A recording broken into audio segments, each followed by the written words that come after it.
Ayos kami. Bigla na mo. Sige. Nadudukot mo. Order! Order! Ano ba cellphone mo? Hindi, microphone. Boy! Senta! Senta! Order!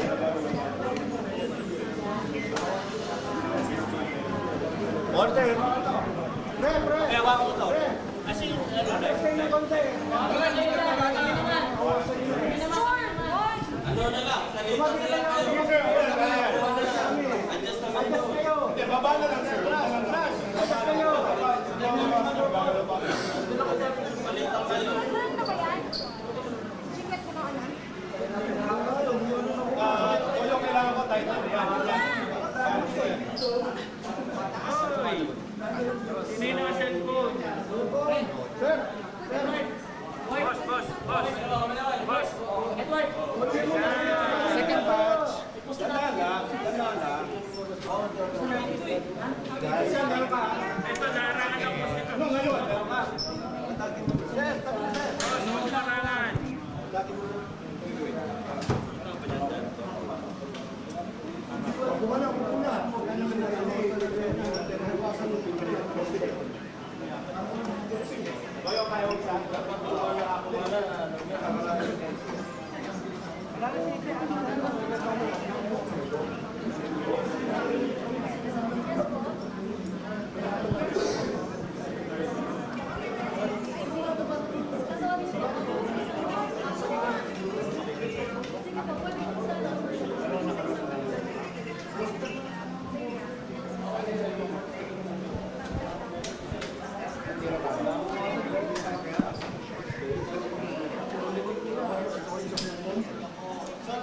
Sir, tignan mo mukha, makakapag-live ka sa ngayon. Ayaw na, ayaw. Pwede ba lagay na siya?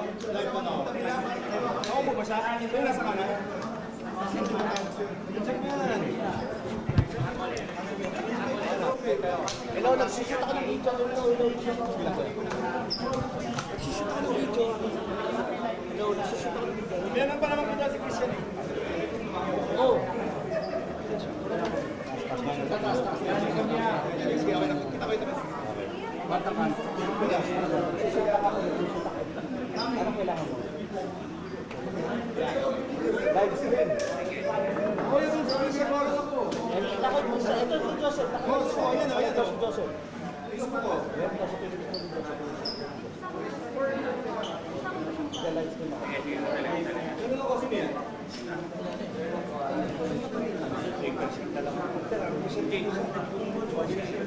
Oo.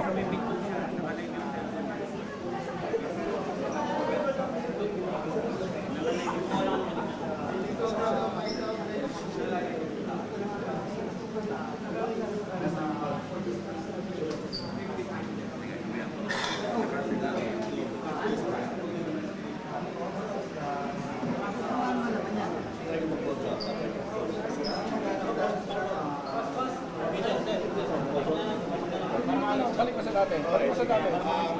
Okay, so right now, nasa loob na ito si Senator Estrada. At ito yung ginagawa nila ay kukunan siya. Ayun na, nakawan na.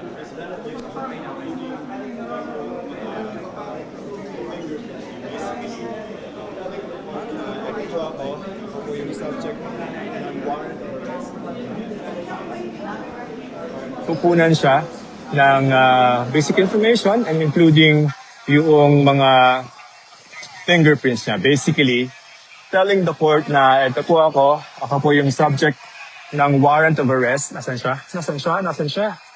Warrant of arrest. At humaharap po ako sa inyo bilang sagot dun sa arrest warrant na inyong in-issue laban sa akin. So kasama niyang pumasok dito sa Sandigan Bayan, 5th Division Courtroom, ang kanyang anak na si Jonella. And then if I'm correct, andito rin si Miss Presley. Now, ang sabi sa atin ng clerk of court, pwede pa possible yung Sandigan Bayan bumukas? Sir, Kuya, papo ka naman.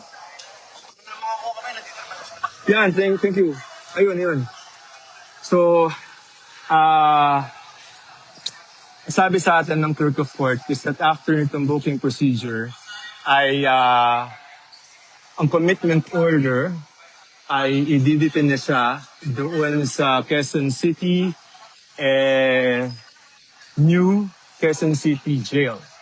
Yan yung sa Payatas na pinagdiditinahan din nitong si dating Senador Bong Revilla. Okay? So, kung hindi magbabago ang desisyon, ayun nga, sa gilid, di ba? Kung hindi magbabago ang desisyon ng Sandigan Bayan 5th Division, ay dun siya i-diditine after nitong booking procedure dito sa Sandigan Bayan. Sa statement naman niya, ang sabi ay haharapin niya itong warrant of arrest na nilabas ng Sandigan Bayan. Ito ay para doon sa 573 million na plunders. Tingnan mo.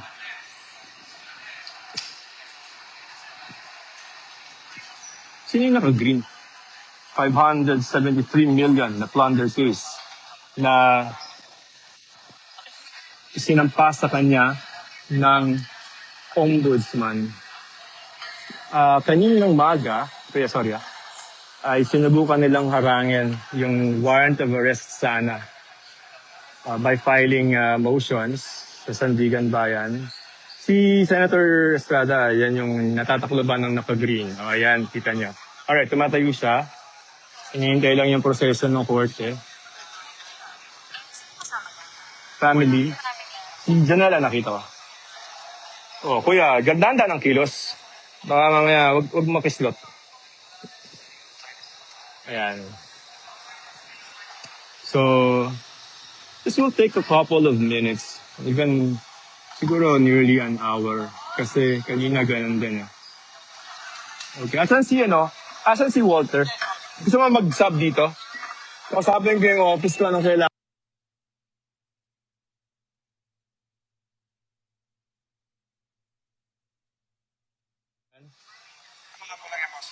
Tutok ko sa kanya syempre.